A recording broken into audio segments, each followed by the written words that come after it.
All right, so we're going to go ahead and get started today. I'm Reginald Perryman, and I have my co-host here, Andre Finley from Keller Williams Metro. And Andre is the head of Keller Williams Metro Black Advancement Committee. And Andre, do you want to tell us a little bit about what the committee is and what we do?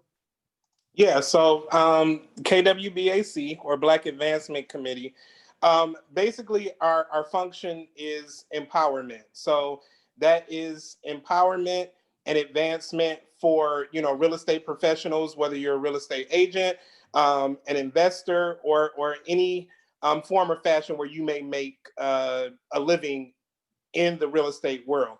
But also it's advancement in our community, whether it be through home ownership or also through wealth building through real estate, just for the average person. So it all really comes down to that. If it's real estate related and there's a way that it increase our wealth, whether you're selling or working in the industry, or whether you're trying to use the industry to advance yourself, that's what we're here for. Okay, sounds great. Sounds great. All right, so we have a very special guest today, and she's actually she's been known around social media and around the internet, but she's a local celebrity. I call her now, and it's Right. Miss Ashley Hamilton. How you doing today? Hi, thank you. Thank you so much for having me. I'm super excited to be on with everybody and provide as much value as I can. Okay, great. So what we're going to do today is I'm going to ask you some questions. We're going to go over your background, and then we're going to open it up for some of the people that are attending today.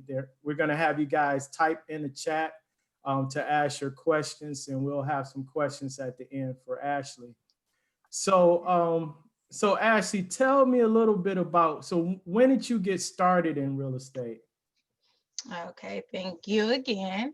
Well, yeah, I'm Ashley Hamilton. So I got officially started in real estate in 2009. Okay. So right in the middle of the crisis, I guess, like the 2008, 2009 crisis. Um, and just always knew I wanted to be in real estate, and it just was like no time like the like then to get involved. So definitely wanted to take advantage of the opportunities at that time. Okay. And so in 2009, that was like a depressed market, is what we called it, right? So you came in when a lot of people were actually getting out of real estate, and you decided to get into the business. So what were you doing prior to real estate, and were you in real estate full time as an investor, or what was your role in real estate at that time? All right. So yeah, prior to that, I was working as a waitress. Yeah, at Red Lobster. And that pretty much was it. I was a single mother. I had two kids under 6 in 2009, and I was just a waitress, working. I was renting a house out for about $700 a month, and was making about $20,000 a year. So at the point I've always known, so like even earlier before that, I would say around the time that I had my daughter in 2003, I knew that I wanted to be financially free. I didn't know anything about like real estate. I definitely didn't have anybody that was investing in real estate or even homeowners per se in my family. No, nobody around me doing it. So I knew that early on, I wanted to be financially free. I wanted to spend more time with the kids. I didn't want them to have to go to daycare and all that stuff. So I'm like, I have to do something that I can, first of all, I was just trying to make enough money to pay the $700 in rent so I can save my salary to do something else. And just one day, luckily, just riding around the city, I saw a ton of for sale signs, and I'm like, well, let me just call one. I had never bought a house. My mother, nobody had ever bought a house, so I didn't even know the beginning of it. But I called it, and they said, oh, the house was about $7,000. And I'm like, okay, well, of course I don't have $7,000 because I only make $22,000 a year. But because of that, at the end of the year at tax time, I do get like a $7,000 to $8,000 tax return. So I said, okay, so all I have to do is save every dime I have now. Then when I get my tax return in like February, I can start looking at one of these houses that's only $6,000, $7,000. Yeah, so that was just the beginning of it. did you want me to just go ahead and continue the whole story, or like kind of wait for the So, answer? all right. So you seen a $7,000 home and that like a light bulb clicked off, right? Yeah, absolutely. Because I knew it was like cheap, I mean, well, I knew it was cheap, but I kind of didn't know because I never had knew about real estate. So I kind of thought like maybe this was just how it went. But yeah, it was actually a hood home. But not only the fact that the price was so cheap, because obviously I'm sure there's cheap price properties everywhere that you can find, but just the quality of that property. Like it was a nice brick home, didn't need much work. There was no vacant properties on the street. It was a park at the corner of the street.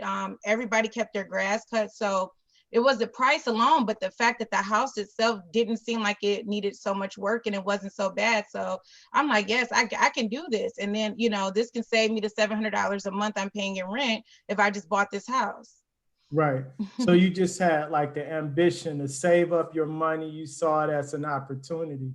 So that the first house you brought for 7,000, that was a home that you were living in. What made you that correct? So what made you decide to start investing?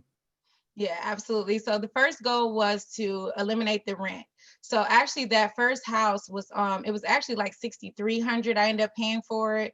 Okay. And then the first agent that sold me the house, again, it was just the first lady who picked up the phone when I called. She happened to be someone in your office, Reggie. And so she helped me through that process, and also she encouraged me to get my license as well to become a real estate agent.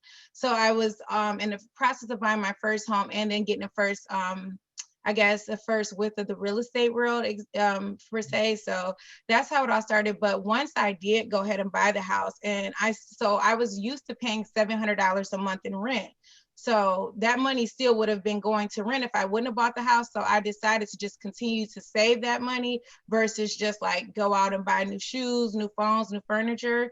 So that was still the motivation. Once I eliminated my biggest expense, which was my rent, the $700, and I was saving that money, and I actually liked the way it felt. So I said, you know what, let me do this again. I know in January again, tax time, I'll have another 5,000 to 6,000. Let me just go ahead and save some of that 700 and do it again. And again, I guess the motivation was the more houses I get, the more money I get coming in, the less I have to work as a waitress, the more time I get to spend with my kids. Even back then, I did not know, the financial freedom it would provide. I didn't even know what I was doing was called free and clear. Like, I didn't even know that, but I just knew I liked the feeling of not having to pay rent. And then also I liked the feeling of saving that 700, and I wanted to keep receiving it, so I don't have to do as much work as a waitress. Right. So, all right. So you said as a waitress. So I just want to clarify this. So you were making about 20,000 a year at Red Lobster. Yes. You brought your first home, and then when you brought your first home, you brought a second one. Were you still working at Red Lobster at that time? Yeah, actually, it's a funny story. I still work at Red Lobster to this day. So I never quit the job. I have a fear of quitting something and needing it. So after I got about 5, 6 properties in, I would only work 5. I was just working Saturdays and Sundays. I had 5 rental properties. So every Saturday and Sunday, though, people would call me and say, hey, do you want the day off? Because they want to work a double shift or pick up more shifts. So after 3 weeks of people just taking my weekend shift, the manager called me and said, hey, Ashley, listen, we love you as an employee here, but you keep giving away your shifts. So we're going to take you off the schedule. You're not fired, but just call us back when you can be more consistent and working the 3 days a week. And I just never called them back. So honestly, like, I never formally got fired, and I never formally quit, because I'm not a person that's just want to get rich or buy these houses and just quit everything and just, because I do know that long-term wealth, it's a way you have to crawl before you walk. You can't just, I got 5 houses, I'm gonna quit. So with that being said, I just definitely knew that if anything happened, I needed that security. So I still am an employee at Red Lobster. So all right. I never knew that. That's Yeah. new. But just long story short, so I stayed there until 2012, and I had already had 5 properties at that time. Okay. Yeah. All right. 5. So you stayed there like another 3 years. Yeah. Yeah. Absolutely. All right. So you mentioned something that was very interesting. So you mentioned that you didn't have any like any models before you in your family. Yeah. No one in your family owned a home in your immediate family at the time? Yeah, no, nobody that I knew of. Well, my grandmother, I'm sorry. So my grandmother and her husband, but they had owned their house 30 years before, probably before I was even, born or something like that. But yeah, so my grandma and my grandfather, they owned their properties, but my grandma is a very different person. So she definitely believed in putting all her money in the bank. She's not Right. invested in the stock market. She's not invested in anything. So and I guess I got a lot of my living poor because again, my grandma, she got a lawsuit before. So definitely wasn't rich, but definitely had a ton of more money that she could have bought a nicer house, but she was cool with just staying in her house paid off, but so I didn't really get too much information from her, I would just say, because she wasn't investing wise. She just knew that we spent this money 30 years ago, we're never going to sell the house. But yeah, at that time, like out of my mom, my father, my aunts, my sisters, nobody owned a home at that time. All right. So here you are, single mom with 2 kids. Yep, under 6. It's 2009 and what we called the recession at that time, but you saw the opportunity in it and you said, I'm gonna take my tax return because I'm tired of paying this landlord and buy my first house. And then that was so easy. You said, I'm gonna do it again and become an investor. Right. Absolutely. And I Okay. was 23 at the time. Okay. And then you got your real estate license. Mm-hmm. And tell me, how did that go? Were you like selling homes, or what was your experience with that as an agent? Right, absolutely. So at that time, again, just thinking of different streams of income. So I went in it open-minded. It definitely was tougher than I thought it would be. I just thought, oh, I can do this anyway. And what I realized is that in real estate, the longer you're in there, the more referrals and the better it tend to be. So the first I would say 3 years, definitely don't want to quit your 9 to 5 and definitely kind of hone in on like a niche or a certain area that you want to focus in on. I believe you told me actually, Reggie, when I think I had got 1 or 2 rental listings, or I listed my own rental, you was like, hey, if you're doing good with that, go ahead and focus on that. So that's what I feel like. Okay, so I was already renting out my houses and I had experience, so I really wanted to focus in on like the landlords and getting rental listings and things like that. Again, it was very so I definitely was not doing a ton of volume, maybe 3 or 4 deals a year. Deals were, again, that was a hard time in real estate. I didn't know, but even when we were doing deals, the commissions was so low because sometimes I've got commissions higher than the house. Sometimes, we sold a house for $2,000 and we got like 2,200 commission. Right. So again, the market was definitely tougher. There's a lot of cash, and I was a new agent, but definitely was not doing big things in there, but definitely learned a lot, honestly. And thanks to your guidance, Reggie, and a lot of the agents there as well. So, but yeah, it was definitely a good experience for me. Definitely used it to build my portfolio as well, but never really hit it off as like top agent of the year. Okay. So so you were able to use that opportunity and experience from working with clients to improve your investment skills. Is that correct? Absolutely, Okay. absolutely. All right. Mhm. So tell me a little bit about your rental portfolio that you have now. So how many homes do you currently own? Okay, as of today, I have 20. I always get confused because there's duplexes and stuff like that. So I own 24 doors, is what I call it. Okay. And that's mixed up. So I have a couple vacant lots, just 2, and then my primary. So 21 income producing properties. Okay. Absolutely, yeah. All right. So what I like about your strategy, and for you, most people that don't know, you started out just always paying cash for homes, right? Hmm. So how was that compared to, because we had a lot of investors at the time that was financing everything or getting hard money lending. How did that compare? What made you continue to buy homes for cash? Absolutely, because back then, honestly, so you would buy the home for about $4 or $5,000, but you would put maybe 10, 20,000, whatever. Most of the time I was all in about $20,000, but the homes were not even worth the $20,000. You know, the home down the street would be selling for 5,000. So there's definitely no opportunity for financing there at all, because you were investing more than technically what the house was worth. But I needed the cash flow. Again, I was trying to work less as possible. So if I would have utilized loans, it would have been good. But instead of me getting say, for example, if I was getting $800 a month, probably 650 of that will come directly to me. And if I would have leveraged loans, probably 450 or 400 would have came directly to me, which would have been great. But at the time, I needed to replace my income, so I needed as much cash flow as possible.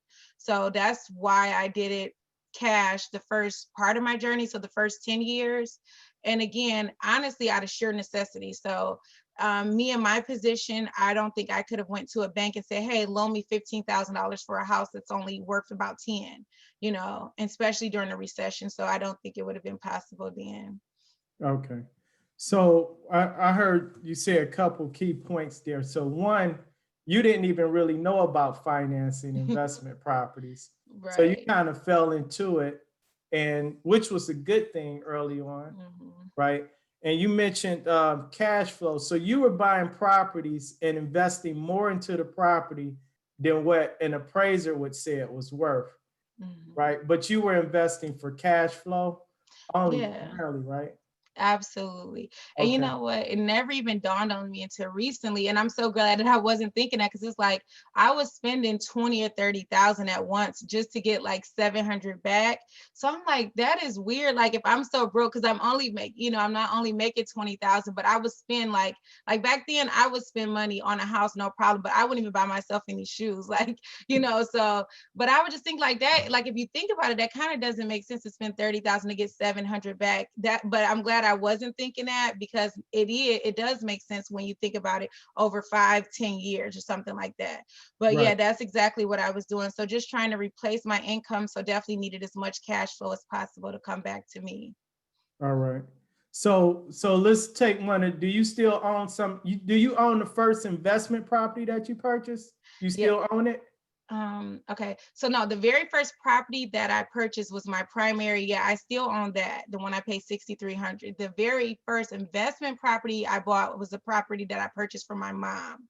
So Okay. at 50, my mom was 53 and she had never owned a home. So I was able to provide that for her. And out of everything I've ever done, that's probably one of my biggest, something I'm very proud to say. So yes, no, so I don't own my very next one because that was from my mom, but my mom owns it to this day. So yes, very proud of that moment for me. All right. So people start blacking out their screens. I think they want to cry. That's touching. Thank you. So Yeah. All right. So one of your first 2 or 3 properties. So you were 30,000 all in. Just thinking about one of those first few properties you purchased that were generating over 8,000 a year income. How much do you think one of those properties is worth now? Oh yeah, I definitely know for sure. So one of my very first ones, I would say after my mom's, I think I paid 10,000 for it. This was in 2011, or 2010. I'm sorry, $10,000 for it. I put like 7,000 into it. It was so good of a condition. To this day, I have the same tenant in there at $800 a month since 2010. And I just refinanced that house. It appraised at 65,000.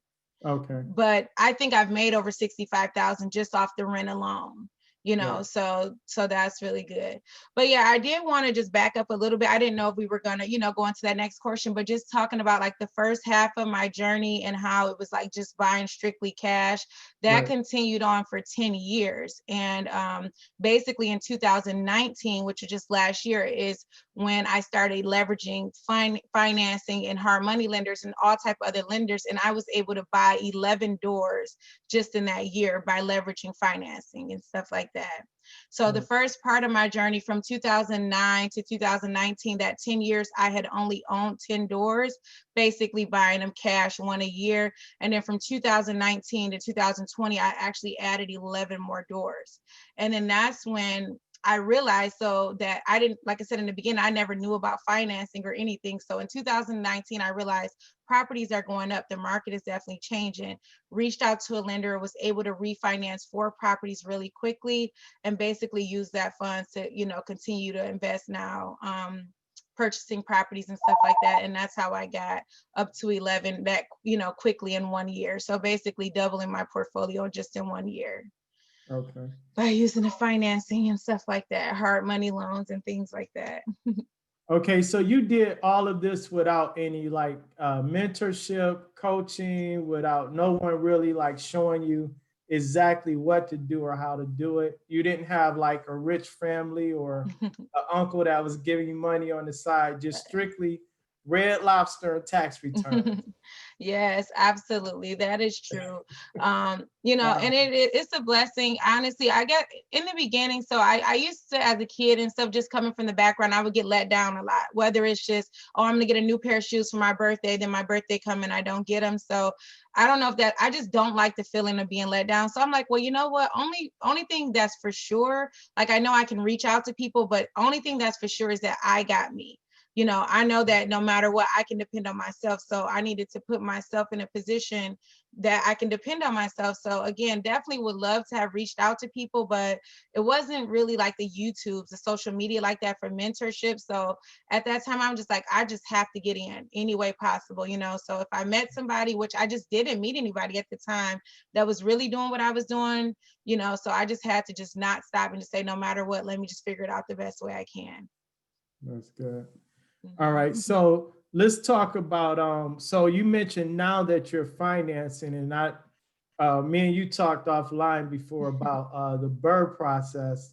Burr, for you that don't know, Burr is a investment method, and actually David Green wrote the book Burr, BRRRR, and David Green is actually a Keller Williams agent, and he's one of the co-hosts of Bigger Pockets podcast.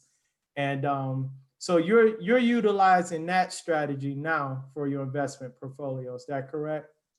Yes, absolutely. So again, I know properties in Detroit, the market has definitely increased and it's still lower than a lot of other places, but because of that, all of my properties are appraising for more, especially properties that I only pay like $2,000 for, they're appraising for the 50, the 60, even 90,000, So definitely, I feel like that's the best way if you want to do it quickly, so everybody has different strategies. So in the beginning, obviously I was trying to quit my job or decrease the hours of work. So I needed all the cash flow. So that's why it was a great strategy at that time. But now I'm more so, I have the cash flow. So I definitely want to grow and expand. So Burr is the best strategy when you're trying to grow and expand, because essentially you would take the same initial 50,000, 60,000, whatever your initial purchase is, that would be like a one-time thing, and you just recycle it to repeat the process. So Right. it's definitely my favorite strategy, especially for the Detroit market or just the Midwest market per se. Okay, great. So what do you think, like, do you have any obstacles, or in your mind, do you feel like being young, Black, single, female, do you think you had any challenges that probably would have held you back, or do you think you could have been further? Are you facing any challenges, or have you faced any challenges with just from being a Black person in the inner city buying and investing in real estate? Yeah, absolutely. So, I mean, just okay, the short answer would be I would feel like no, because obviously I have faced obstacles, but I never do. I'm a solution driven person. So if someone steals my furnace, I'm not like, oh man, someone stole my furnace. It's like, how do I get another furnace, quickly. So definitely there has been obstacles, but what I'm realizing now, because again, to do what I have done, I was laser focused pretty much on real estate. So not politics, not the news, not social media. I kind of missed a lot, but I am hearing and very more in tune of what's going on, like as far as racism and stuff. Just to be honest, just living, I was naive, and I wouldn't say naive in the past, but just living with blinders. I was grinding. So now I definitely know in the beginning, because in the beginning, even in 2019, when I first started, so before I would just say in 2019, I'm sorry, when I first tried to get financing per se. So I went to like 10 lenders, like, hey, I own 8 properties in Detroit. Their net worth at that time, or their appraised value, was over 700,000. So I had no mortgages at the time. I had all of this rent, I had all of this income, and I was going to lenders every Monday. I would just call lenders and try to get some funding. And I was getting turned down left and right. Oh, what's going to happen if a roof breaks? Or you got too many properties. Now, mind you, I had $700,000 in equity in my properties, but I was a Black woman. So until I met my lender, which was like 3 months later, after I had been denied over 10 times by lenders, and he did 4 loans for me, and 3 months later, and got me $135,000. Nothing had changed in those 3 months except the lender. So I am realizing that. And again, in the beginning, I tried to go to my credit union. I tried to get refinances, but I definitely feel that because I was a Black woman, because the properties were in Detroit, nobody wanted to lend to me. And so per se, if I'm thinking on the outside looking in, I wasn't thinking like, oh, they're not doing it. I'm thinking maybe I just didn't do something right, or maybe I don't have enough, or maybe these 8 houses isn't enough. So I definitely know now and see now just systemic racism that has trickled down. So even though it was not a direct effect with somebody sitting in my face calling me the N-word or saying you can't do this, but it was definitely on the back end where me cannot qualify for a refinance, could not qualify for a mortgage, couldn't get a good credit card to give me a limit over $5,000. So definitely there were obstacles. I just have blinders to them because I was in the mode of, hey, you know what, nothing's going to stop me. If it's this here, I'll just jump over it, or I'll go around. So definitely that. And then just being a single mother, and just a female in general. So again, and not to discredit anybody, we all work hard, but for a man in real estate or in the same position, at least if he go out and grind all day and kill it in a real estate game, he could come home, maybe have a dinner, from his wife or something, or don't have to clean up. With me, and I would say, even if I was, or when I was in relationships, I still had to take care of home. So even though I was killing it in the real estate game, doing all type of stuff, I still have to do laundry, I still have to cook, I still have to do things. So that's just a difference when you're a woman. And again, there are men that do it, but I just feel like as a woman, most of the time it's double. So I can still go out and kill it in real estate like the men, but I still got to come home and take care of home and do laundry and cook and clean for the kids. So that has been more harder, for me to do that. But again, just never, I had every excuse in the world not to start, and again, like even more stuff that we didn't even talk about, as far as me not finishing high school, me being 17 and pregnant, just things about my family and stuff. So I had everything in the book why I shouldn't have started and why I shouldn't have been successful. And the only thing that really I can say that helped me and kept me going is just not letting one person or one thing decide like it can't be done, just never giving up. You know what I'm saying? That, and then also living below my means, you guys, we all have to do that. I know when you get that $10,000 commission, I've been there. You want to go get you the nice Benz or Mercedes because when you go to your listing appointment, you know what I'm saying? But that is fine. But I rather not have that one time gratification, instant gratification, rather than to delay that gratification, meaning where instead of spending like the first 2 or 3 years while you're grinding, while you're replacing income or getting passive income per se, no matter what that is, as an agent. And now with online, you can be a course creator, a class, Zoom, webinar. So making sure that you have passive income before you start splurging and spending, all your money. So again, definitely was hard to, delay the gratification when all of my friends have the iPhone, the newest iPhone and the newest cars and newest furniture. But being able to delay that, even if it's 1 or 2 years, it definitely will pay off in the end. That passive income is second to none. So that's just what I would say about that. I know we went like super deep.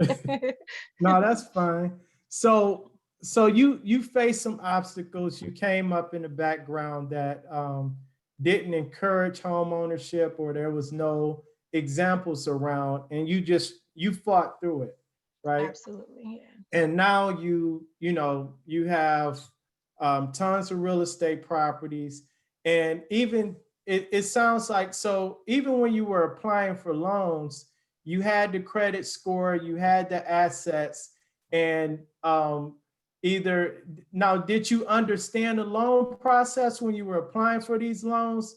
Or what do you think it was something other than racism that probably was holding you back from getting the loans? Or was just the other lender just more open to working with real estate investors?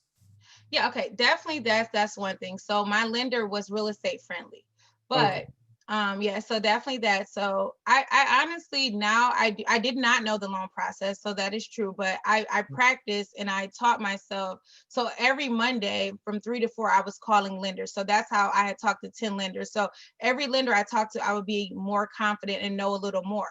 But again, because I was shopping, I never gave them my credit score. So they could not, I just said, hey, my credit is around a 750, whatever. And I just started saying, okay, I'm Ashley, I'm in Detroit and this. And then it was like instantly no, or you can't right, do this or discouraging. So I guess it could be like I didn't know the loan process, but I still qualified because I qualified with this guy as well. So it wasn't that I mean, I'm not even 100%, but I do think it was a combination of both.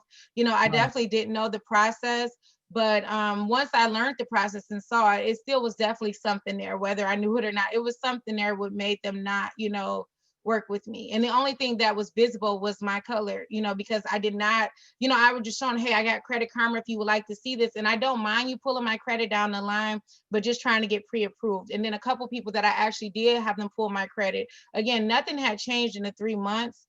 It's just right. that he was more lender friendly. I'm sorry, more investor friendly. So again, I wouldn't say like I can't pinpoint it on there, but it definitely, I feel like that's definitely was the case. Right.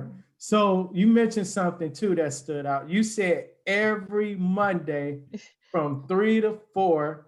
And in Keller Williams, when we coach and train, they tell us the time block and they tell us to follow up and be persistent, right? So you said every Monday, here you are with 10 or 11 properties, $700,000 in investment properties, probably, 80,000 a year in passive income coming in, but you sat down every Monday from 3 to 4 to just call banks and say, hey, what can you do with this portfolio? Right? Absolutely. Yeah. Until you found that one person, and then that changed the game, and you were able to double your portfolio in 1 year Yes. just by that one contact. Absolutely. And yeah, Okay. so and just really quickly, so honestly, after about 10 weeks of doing it, I was discouraged. So I actually didn't meet my lender on a phone call. So level one was one of the banks that really stood out. It was a lady, and I really felt like I didn't get a fair shot. I felt something was going on at that level one. So that Tuesday, I was going to a meetup every month. So the Tuesday I went to my meetup it was a real estate meetup at Shields Pizza. And the first lender that put their card out to me, the first guy that walked up and gave me his card, I said, hey, you know what? You're not going to approve me. I just talked to a lady yesterday because it was Monday and she told me no. He was like, just give me a call. So it wasn't even on a cause. It was actually a real estate meetup that I met my lender. And I told him like the lady had denied me the day before. But yes, absolutely. That changed my life. Just not giving. Honestly, I was ready to give up after 10 weeks and after these people, but also what I can strongly say about that situation is putting what you're doing out in the universe.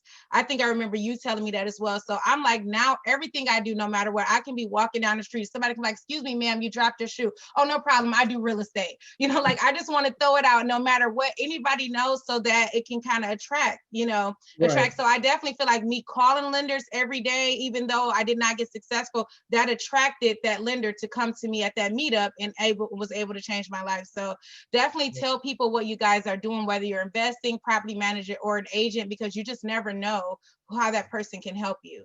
All right. So you went from calling people to someone approaching you, and that person was the one that got it done. Absolutely. All right. Absolutely. So I have to ask you this because you started at a unique time in real estate. We were in a so-called recession. It was 2009. You were single mom, Red Lobster, 20,000 a year. We covered that, right? Yes. And you could buy a decent Detroit 3-bedroom brick for under 10,000, put another 10 into it, and you got a decent home. That home is probably worth now 65, 70,000.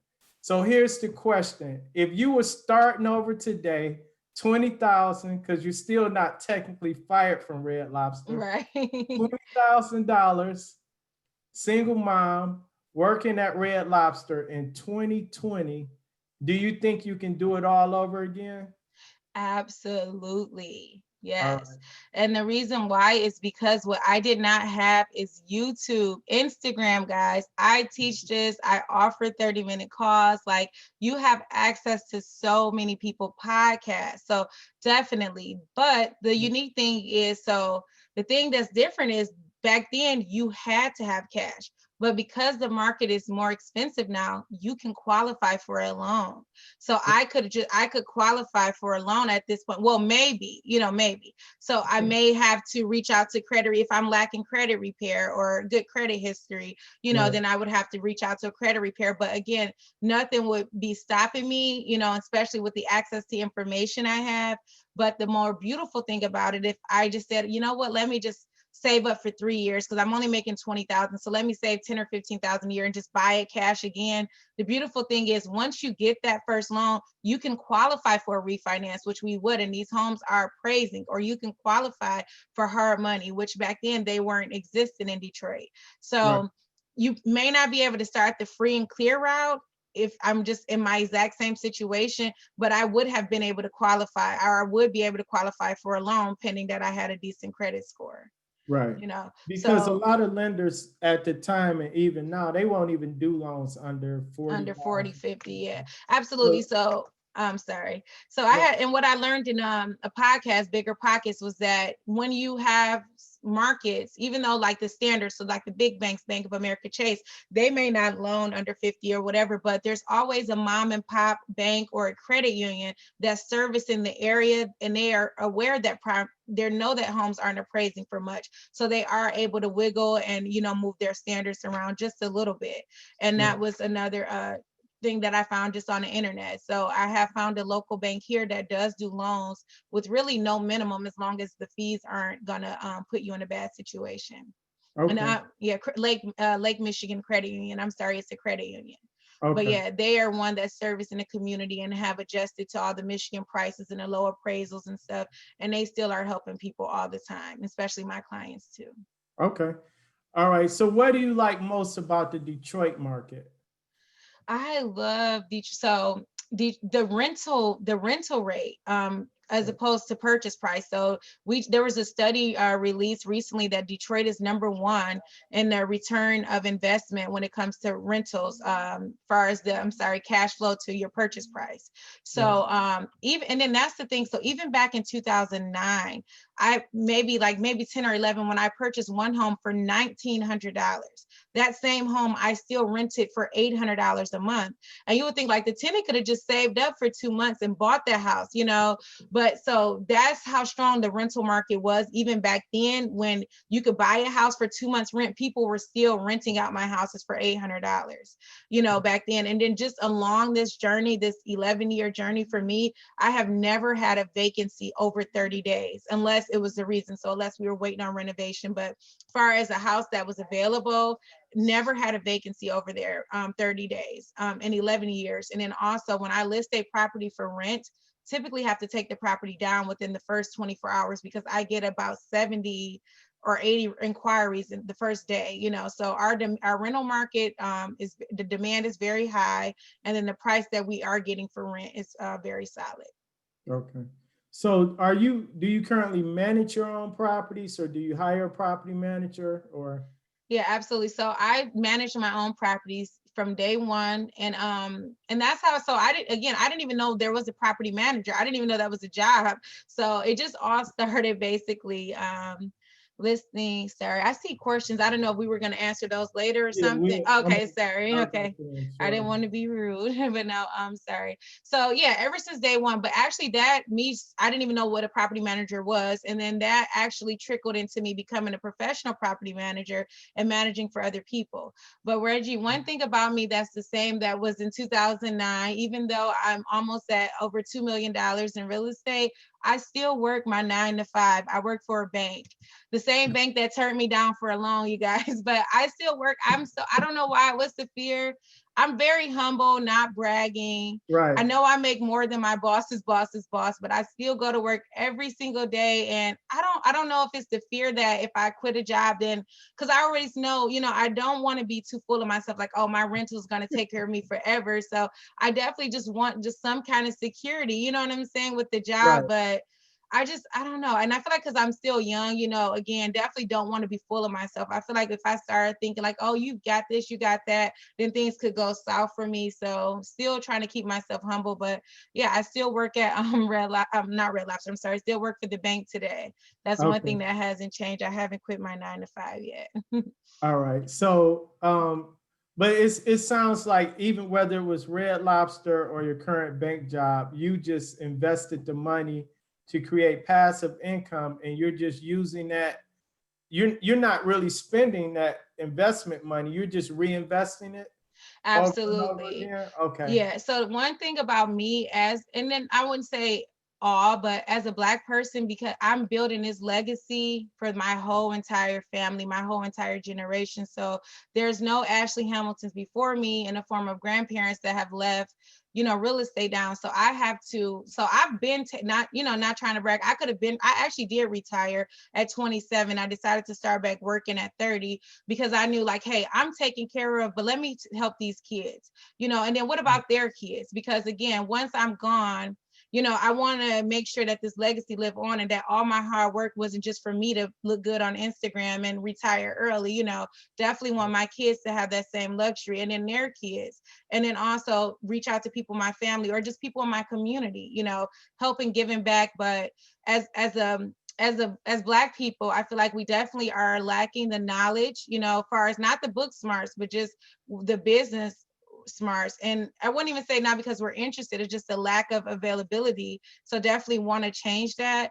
And then also making sure that we keep good relationships with important people like lawyers, like accountants, because again, I don't want to go too far off, but as Black people in the criminal justice system and a lot of things that we are like, oh, they're racism, but most of the time it's because we don't have a family member that we can go to and say, hey, give me a $10,000 bail money while I fight this, or let me call my lawyer friend that can work pro bono to help me actually fight this and get me a bail, or let me call my accountant to make sure my tax books are straight. That's a friend though, not hiring somebody. So I can hire an accountant that will probably have my best interest at heart, but won't be looking at me like, oh, this is my friend, I gotta help her. Or I know her auntie because I went to college with her aunt, so let me make sure we look out. And I feel like other communities, they have that. So it's not that they have more money than us, they just have access to powerful people like the lawyers that can help us in a jam, maybe a police officer friend, maybe a judge friend.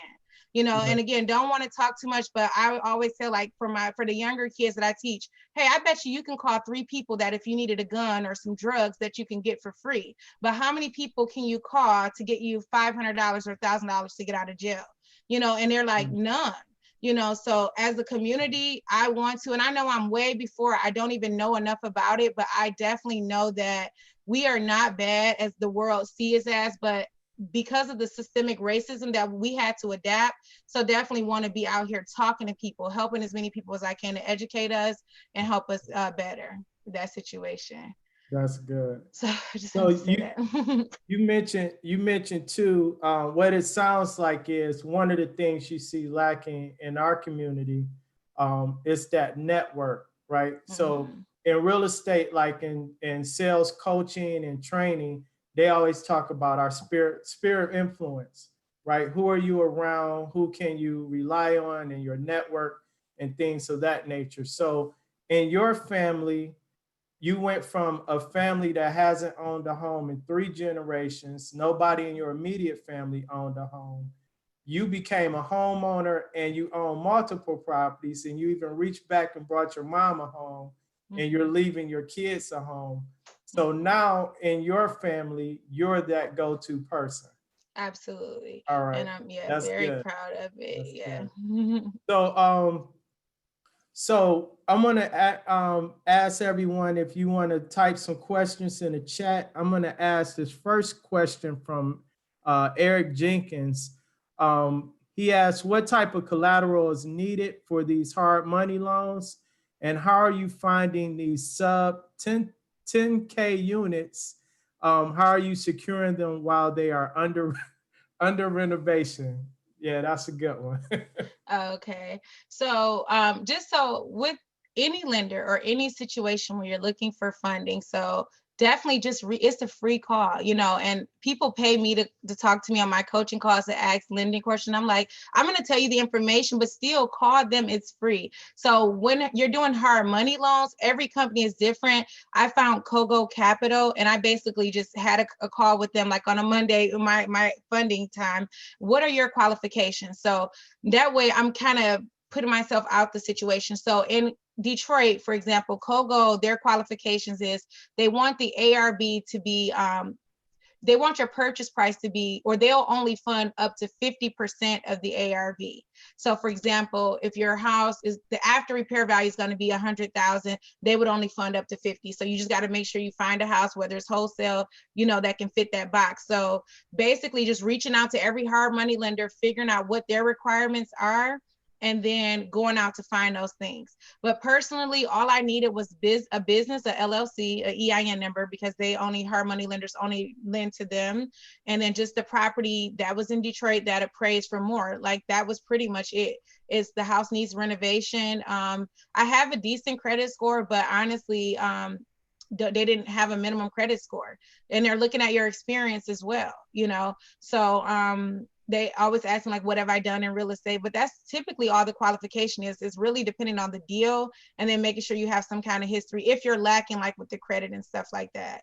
And how am I securing the property? So in Detroit, the only thing people want to take, if you're talking about secure, like security wise.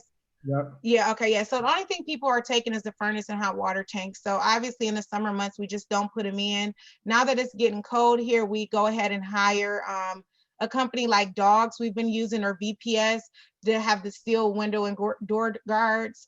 We'll have them put them on there, but definitely don't want the renovation to be over 2 months, so we're not going to keep paying the extra fee.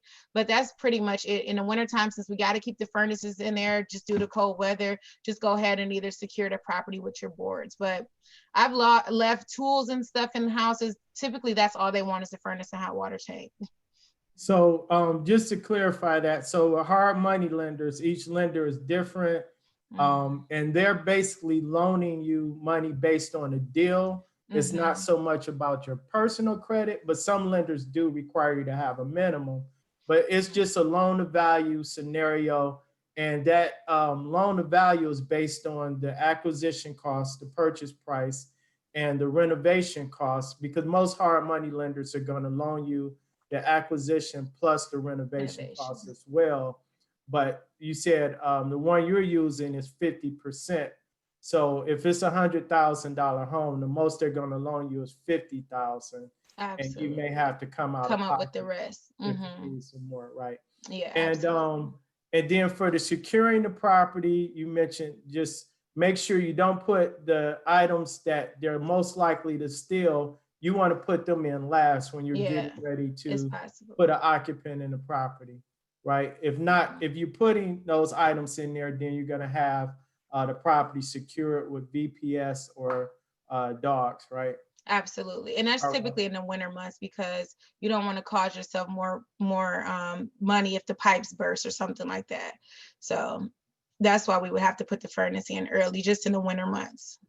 Okay. And Joanna asked a couple questions here. So one is, are you listing your lease properties on the MLS, or where are you advertising them?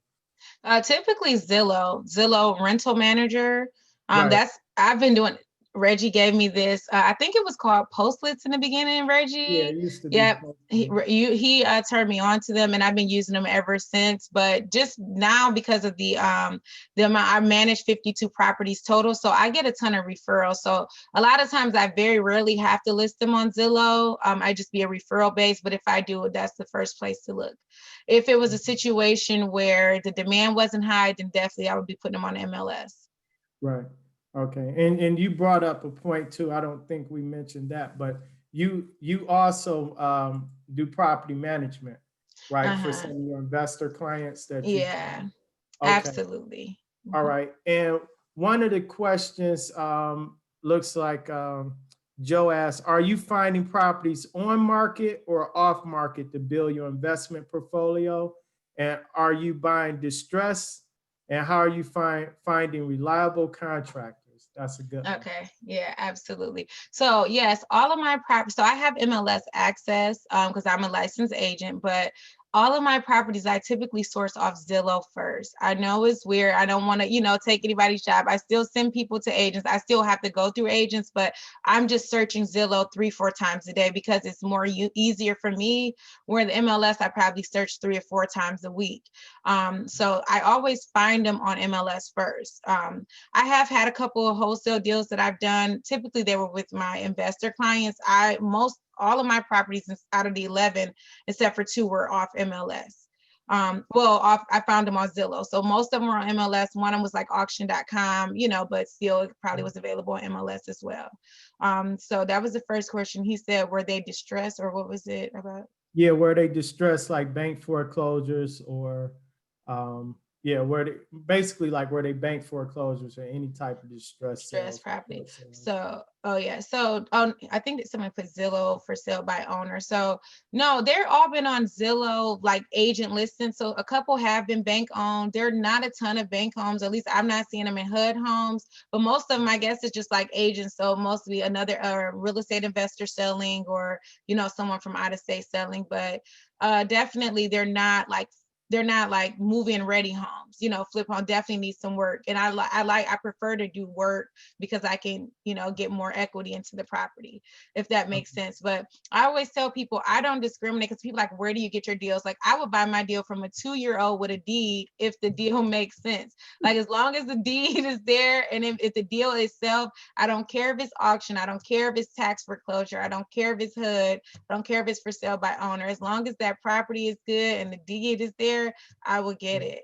Definitely not closed-minded. How some people say, even with my tenants, I don't say, well, I only deal with Section 8.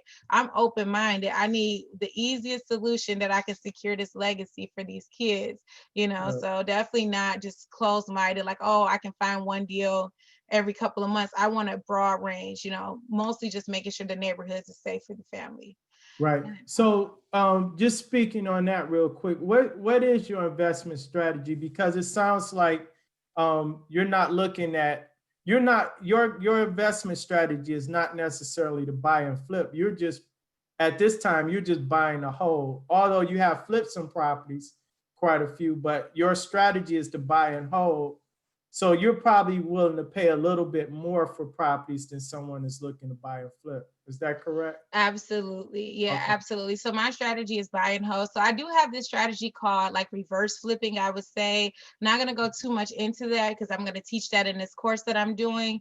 But Right. basically, where I can still retain the property by using hard money loan. So I can still keep the property as a rental, but get a refinance to the hard money loan and actually pull out the equity. So like a cash out refi instantly. So still buying the property, still able to refi $20,000 out, but still keep the property as a rental, if that Right. makes sense. So I feel like it's reverse flipping because in 6 months I do get a check for 20,000, 10,000 by putting a mortgage on there, but Right. I'm still retaining the property, so it's not the $40,000 flip profit that you may get if you did a flip. I'd rather take the 20 tax free. So again, I go over it all the time, but since I'm teaching that, I definitely want to reserve that for that. But that's just Okay. basically the strategy. But buy and hold for sure. Okay. Yeah. Yep. So it sounds like your strategy is more or less so that you don't have to pay, because when your strategy allows you to minimize or not pay the capital gains that, and a buyer that's looking to buy and flip is paying capital gain Capital gain. taxes on that profit. All right. And the next question is, how are you finding reliable contractors? Okay, so most of it's relationship building. So I've been working with the same main group of guys for about 7 years. And I met my main contractor in the nail salon. He was getting he get like manicures. It was weird to see him. And I was talking to my mom about how I had to fire my other contractor. And we've been rocking together ever since then. So definitely by telling people what you're doing. a Okay. Home Depot. I can show you probably 100 pictures of me while I'm at Home Depot, just snapping pictures of vans and, you know, oh, this is a concrete guy, let me snap a picture. So a lot of that doesn't always work out, but you have to just be, you know, 100% just figuring out these guys are working, they're at Home Depot, let's try to network with them. Private Facebook groups, you know, like especially the local ones here in Detroit, they'll always have contractor references.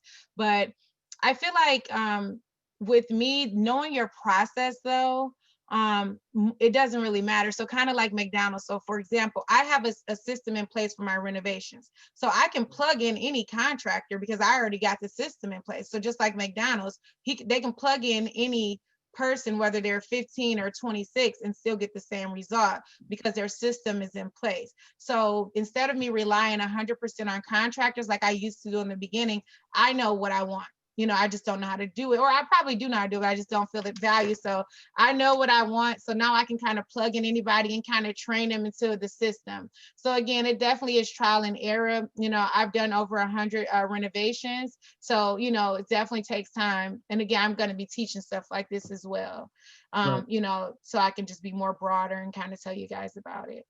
Okay. All right. But yeah, that's So definitely what it was. let's see, we got Andre just asked, and I think I know the answer, but I'll let you answer. So you mentioned, so you're doing some property management because you're consulting with investors, because we get a lot of out of state and out of the country investors here. So so you're consulting, you do like a 30-minute call for investors. Absolutely, yes. So, and I typically book it through my Instagram. And I have a website now, but yeah, I offer, it's a 30-minute ask me anything call. That's what it's like. But Right. so right now the fee is $100. So they just book it on my calendar and you can ask me anything. But if you don't know what to ask, like you just basically tell me what you're looking for. But again, on those on a more one-on-one scale, I go 100% wherever you want. So if you just need funding, I'll talk to you 30 minutes about funding. If you need, you know, property management, construction management, whatever it could be, how to, you know, get a property, hard money lender. So that's definitely what I do. So you can book it. Most people book off my Instagram because it's just like book now or Facebook, but I also have a website, and I can give Reggie, I don't know if he could maybe post it, Yeah. I don't, you know, something like that, but, or maybe an email or something, but yeah, I do have that as well. Okay. But All yeah, right. that's how you So can book it. Sorry about that. And it's just ask me anything.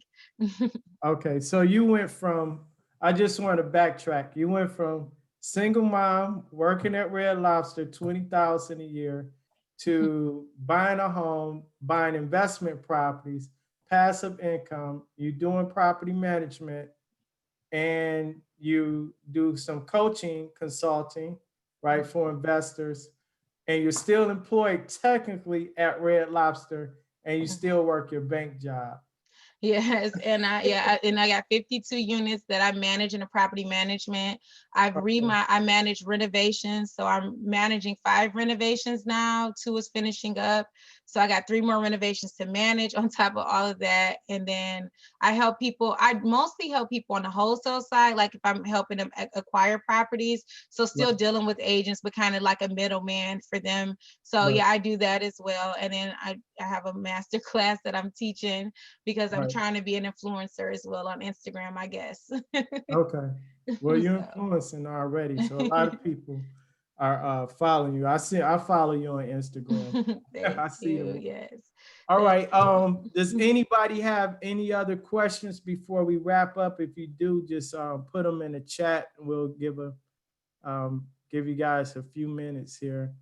And again, I want to thank you for Thank allowing us to interview you and sharing your journey with us. Because I know you personally, but just hearing it from the beginning, I met you, kind of, midway, and you brought your first home and everything. But just hearing where you were at prior to that is always amazing to me. And now that you're helping young people get into real estate as well. And I'm gonna unmute Andre here because he is the head of our committee. And here, let me see here. Okay, Andre, you want to add something? And Well, here. first off, I want to thank Ashley. Thank you. I knew this was going to be interesting because I've talked to Ashley one time before. I saw her on the Bigger Pockets, and I was absolutely amazed. Like the whole emotional thing, I got emotional watching it. Thank And you. so then I saw Reggie repost it. And as usual, if you're looking to meet somebody, Reggie always know him. So that's my Yes. joke with Reggie. It's just name drop Reggie and you good. Yes. So Reggie, of course, was like, "Oh yeah, I can get you in touch with her." And I don't. I think Ashley was doing some running around, but we still stayed on the phone probably for a good 30, 45 minutes. Yes. And to meet somebody who was as passionate, I always tell her story to people. One of the things that she said was, people think I'm so boring because I just want to talk about real estate all Yes. day. Everybody else want to talk about everything else. And I was like, Yes. Ashley, I think I love you. so, um, Yes. so but learning so much more today gives you just so much insight. And I think Ashley represents what the BAC stands for. We know that we have obstacles out there that we're facing, and we're not going to act like they don't exist. But the fact that she said we're going to plow through them, that's the most important thing. Some people have now in our community, they've kind of overcome some of the obstacles and they kind of talk to other people as if, no, the obstacle doesn't exist. Just pull yourself up by your bootstraps. And I get what they're saying, but we have to be careful to know the obstacles do exist, but they're not as powerful as they seem. We can plow right through this and we can get the resources and make connections and network with people just like everybody else. So I think for that, Ashley, I mean, you represent exactly what we are. If you guys don't follow her, please follow her. I think it's your business one is Detroit Investor. Yep. Detroit_investor. Detroit_investor. Now, mind you guys, when I first met Ashley after the Bigger Pockets, all she had was her personal. And she sent people over to her new IG. And that thing is at like 13,000 followers Yes. now? Almost. Yes. Almost It, 14. it blew up. So, guys, please follow her on there. And I'm going to set up my 30-minute call. Please, please, please, please, please set up the call with Ashley because if you got as much as you got from her today, imagine what you can get from her from a 30-minute call, and it's only $100. Like, I mean, come on. Yes. She gave you like thousands of dollars worth of information today. Thank So you. that's just all I got to say, Ashley. Thank you so much. You really contributed, and you really showed exactly what the BAC is trying to do in our mission. So we appreciate you so much. Hey, Thank you. I do have from one person as, and this will be the last question, but Yeah, I what don't is, mind. Yep. But all it's right, up to y'all. someone said, what is your best advice for a young first time investor, 18 years old? Yeah, so I love new investors. I definitely feel like the same thing, like I did, just eliminating any expense if you're living on your own, for sure. So I definitely feel like if you like, I guess it depends on your situation, but if you haven't like branched out on your own, because that's what I'm trying to do for my kids, having to start definitely working on your credit, but look into purchasing your first home as like a duplex or something where you can kind of live rent free and kind of get that firsthand experience as a landlord. So if you want to get started in real estate versus just jumping in, just buying single families, and at 18, you could still live with parents if possible. But if that's the case, if you go ahead and take advantage of the 3.5% down loan, try to buy a duplex, and then that way you get your first experience in home ownership, managing properties, and you're living rent free. And then that's just essentially the cheapest way to get started as well, because you're gonna live in that house, you can get in so cheaply. So that would be my advice in the beginning. Now, again, depending on your situation. So have you established credit yet? Then we would have to say, okay, well, if you haven't, let's help you with that. And it's really easy to do. It may take 6 months, but depending on your personal situation. But if you have a decent credit and you're ready to take the leap of faith, definitely start by getting a duplex or something so you get that firsthand experience of managing and being a landlord, and you're cutting your expense, and it's basically keep going from there. Right. Right. And if you're 18, you can always work at Red Lobster in the bank. Right. Save, Absolutely. save your money. And All right. save your So money. what I'm gonna do is I'll have you send me your contact information, or if you want to just shout it out here and then send it to me as well, and I'll have the office and our region forward it, send it out to everybody that was on the call. So how can people reach you on Instagram again? Yes, that's the best way because my email address and my actual phone number is on Instagram. Like you can text it, but it's there. I'm shocked it don't ring all day, but it's there. People probably think like, it's not real, but yeah, so you can text me and email me directly from Instagram and also book the call. So that's Detroit_investor. That's the best way. And then again, I do have a website. It's called Ashley Hamilton Consults, because that's like with the coaching business. It's rough. We just started it out, but you can book a call there and actually learn about my master class as well there. And that's just Ashley Hamilton Consults. But the best way would be Instagram, because again, you can text me, you can email me, you can book the call, you can direct message me right from there. Great, great. And I will direct people there, because what's funny is when you were on Bigger Pockets, some lady from I think she was from China or something.